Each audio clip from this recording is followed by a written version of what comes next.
I think I started writing when I was about 9 years old, and I remember I was really excited about this chocolate that my parents brought, and then I wrote this poem that rhymed, and first poem that I remember clearly that I wrote. And since then, I think it's just been me writing and expressing about things that I enjoy and don't enjoy.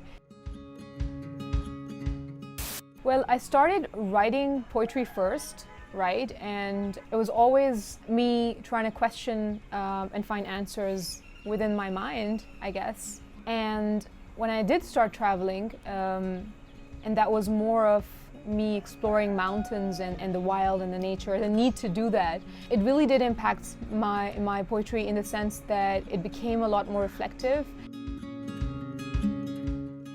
My passion for mountains started when, let's say about 6 years ago, that was the first time I did the first ever mountain.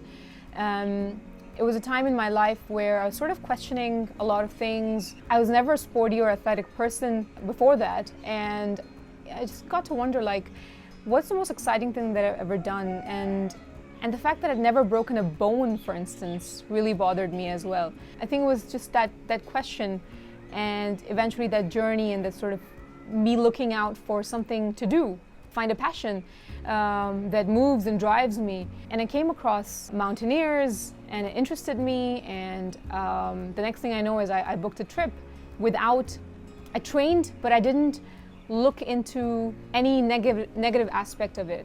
And so I just went ahead. I was in Russia, so it also brought me to a place where I wouldn't think of as a first place of travel. I've climbed 3 mountains and attempted 4 in total.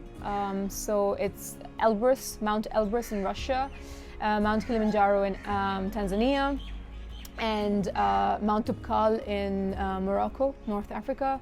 And I attempted Mount Kazbegi in Georgia in 2019, but we had to turn around due to, bad weather. I've been working for the past 13, 14 years, and while doing that, I have, discovered my other passions in life. One of them is poetry, and the other is mountaineering. And I think, it was about time that I sort of paid complete attention to them. And the most obvious choice to do this, especially with mountaineering, was to move to Pakistan, because they have the best ranges of mountains. I do know now that there are people who are making efforts to sort of promote and push female mountaineering, but I think as a society, we're not, we still go a lot by gender roles.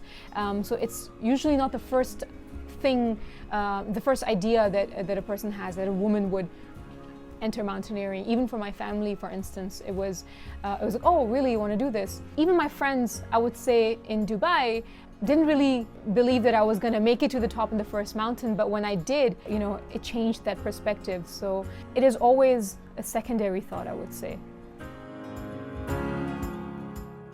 Definitely, I think there's a lot being done after meeting a lot of inspiring people over here, a lot of inspiring women who are doing a lot firstly the tourism sector, and secondly, a lot of women that I met who are interested in mountaineering, Pakistani women. It's a matter of bringing the right kind of training and the right kind of funds to support them as well, because a lot of them are also from the valleys and the remote areas. It's just a matter of us all coming together, but there is work being done.